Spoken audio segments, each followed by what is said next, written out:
MX player पे एक नया शो आया है जिसका नाम है भय।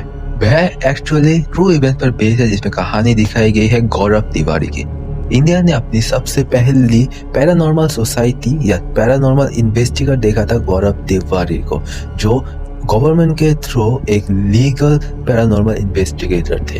इंडिया में गौरव तिवारी ने पहली बार कोई पैरानॉर्मल सोसाइटी को प्रेजेंट किया है और उसके साथ बहुत ही ज़्यादा काम किया है बहुत ही जगह पे। उन्होंने उनकी लाइफ टाइम पे प्राय 6000 से भी ज़्यादा पैरानॉर्मल एक्टिविटीज़ को इन्वेस्टिगेट किया है और केसेस को सॉल्व किया है।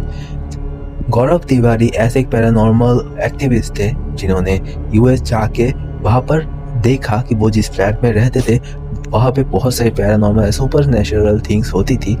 वहीं से पहली बार उनके फ्लैट में पैरानॉर्मल सोसाइटी आई थी इन्वेस्टिगेट करने के लिए।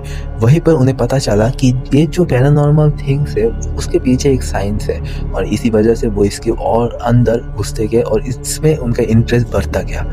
और वो जब उसके ऊपर स्टडी करके इंडिया वापस आए तो पहली बार वो लीगली अपने शौक के दौरान पैरानॉर्मल सोसाइटी को क्रिएट किया और इंडिया में इन्वेस्टिगेशन करने लगे।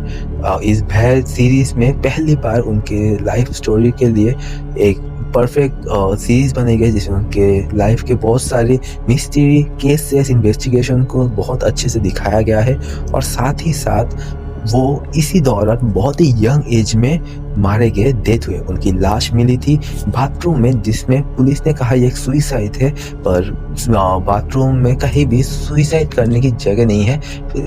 पहले बात की गई थी कि वो मरे थे अपना खुद का गला खुद घोटते हुए, जो हाल ही में पॉसिबल नहीं था।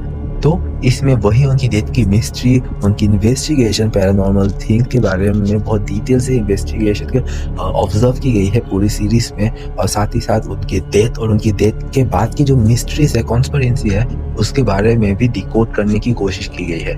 तो हर आदमी को इस सीरीज को ज़रूर देखना चाहिए। अगर कोई पैरानॉर्मल या सुपर नेचुरल थिंग्स का हॉरर फैन हो तो ये सीरीज उसके लिए मस्ट वॉच है।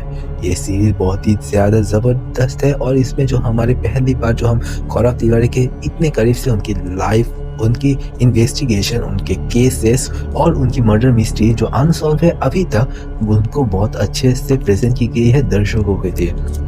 गौरव तिवारी का डेथ एक सुइसाइड होने के बावजूद बहुत लोग को ये कॉन्स्पिरेसी है, ये बहुत लोगों को इस बात का बिलीव है कि उनके डेथ के पीछे कोई पैरानॉर्मल थिंग्स या कोई प्रेत आत्मा की नहीं करतूत मौजूद है। वो उनकी डेथ कोई साधारण डेथ नहीं थी और इसी वजह से वो बहुत